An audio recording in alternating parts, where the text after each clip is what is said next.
Hello everyone, আসসালামু আলাইকুম। লিপি বাঙালি কিচেনে আজ আবারও হাজির হয়ে গেলাম আর একটা রেসিপি নিয়ে। আর আজকের রেসিপিটা হচ্ছে গিয়ে মেজবানি রাঁধুনি যে গরুর মাংসের মশলাটা আছে সেটা দিয়ে হচ্ছে আজকের রেসিপিটা একদম সহজভাবে সহজ উপকরণে করে দেখাবো। তো এখানে আমি নিয়েছি মেজবানি গরুর মাংসের মশলা। তো এটা কিন্তু রাঁধুনি মশলা দেখতেই পাচ্ছেন, আর এখানে কিন্তু সব উপকরণগুলো দেওয়া আছে। তো এবার এই প্যাকেটটা আমি খুলে নিলাম, আর প্যাকেটের ভিতরে কিন্তু দুইটা প্যাকেট ছিল। তো এটা হচ্ছে মূলত সেই মশলাটা, আর এটা হচ্ছে ছোট আরেকটা মশলা। তো আমি কিন্তু সব কিছু একসাথে কষিয়ে নিয়েছিলাম। তো কোনো কারণে হচ্ছে আমার ভিডিওটা স্কিপ হয়ে গেছে, তো আমি তারপরও বলে দিচ্ছি একটু আপনাদেরকে। তো এখানে কিন্তু আমি 2 কেজি মতো গরুর মাংস নিয়েছিলাম, আর গরুর মাংসটাকে আমি কিন্তু খুব ভালোভাবে ধুয়ে তারপর নিয়েছি।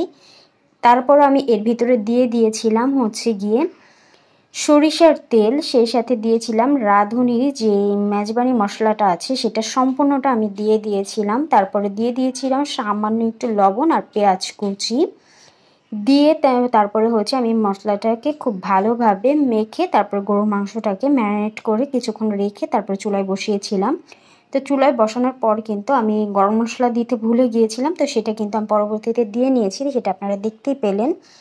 তো এটা হচ্ছে মূলত কোরবানির মাংস, আর কোরবানির মাংসটার সাধারণত সবসময় একটু বেশি করে রান্না করলে খেতে কিন্তু বেশি ভালো লাগে। তো আমি কিন্তু গরুর মাংস এখানে 2 কেজির মতো নিয়ে নিয়েছি, আর 2 কেজি গরুর মাংসের জন্য কিন্তু পুরো 1 প্যাকেট মেজবানি মশলা লাগবে। তো সেটা বুঝেই হচ্ছে গিয়ে আমাদের মশলাটা দিয়ে দিতে হবে। তো আমি কিন্তু কিছুক্ষণ পর পর ঢাকনা দিয়ে দিচ্ছি আর তুলে নেড়ে চেড়ে দিচ্ছি যাতে নিচ থেকে লেগে না ওঠে। আর এখানে কিন্তু আমি কোনো রকম পানি দিইনি। হ্যাঁ, যে মানে গরুর মাংস থেকে যে পানিটা উঠছিল সে পানিটা দিয়েই হচ্ছে আমি মাংসটা কষিয়ে নিয়েছি। এবার এর ভিতরে আমি ঝোলের জন্য পানি দিয়েছিলাম। তো এবার হচ্ছে গিয়ে এটাকে আমি খুব ভালোভাবে নেড়ে চেড়ে তারপরে হচ্ছে গিয়ে কষিয়ে নেব। তো আমার তরকারি যখন মানে এরকম হয়ে গেছে, মাখা মাখা একটা অবস্থা এসে গেছে, তখন আমি এখানে চুলা থেকে নামানোর প্রায় 10 থেকে 15 মিনিট আগে এই মশলাটাকে দিয়ে দিয়েছি, মানে ছোট যে প্যাকেটটা ছিল সেটা দিয়ে দিলাম। দিয়ে খুব ভালোভাবে নেড়ে চেড়ে এখানে আমি 2 থেকে 3টি কাঁচামরিচ দিয়ে দিয়েছি, আর কাঁচামরিচের মাথাগুলি একটু কেটে নিয়েছিলাম।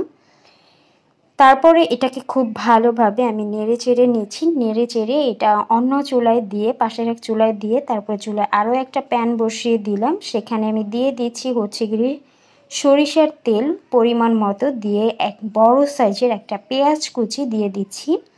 আর পেঁয়াজটাকে আমি বাদামি কালার করে ভেজে নেব।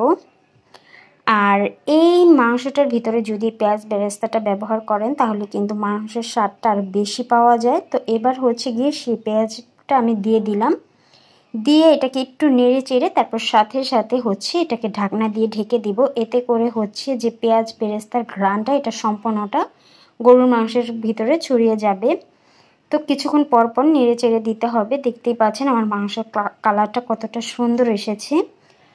আর এইভাবে যদি মাংসটা রান্না করেন তাহলে কিন্তু খেতে অনেক বেশি মজার হবে। তো এবার হচ্ছে গিয়ে আমি আর 2 থেকে 3 মিনিটের মতো চুলার উপরে রেখে তারপরে এটা পরিবেশন করে দেখাচ্ছি।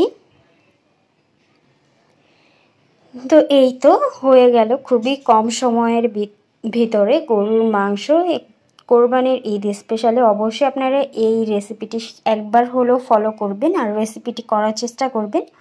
তো আশা করছি আমার এই সহজ রেসিপিটি আপনাদের ভালো লেগেছে। আজকের মতো বিদায় নিচ্ছি, সবাই ভালো থাকবেন, আল্লাহ হাফিজ।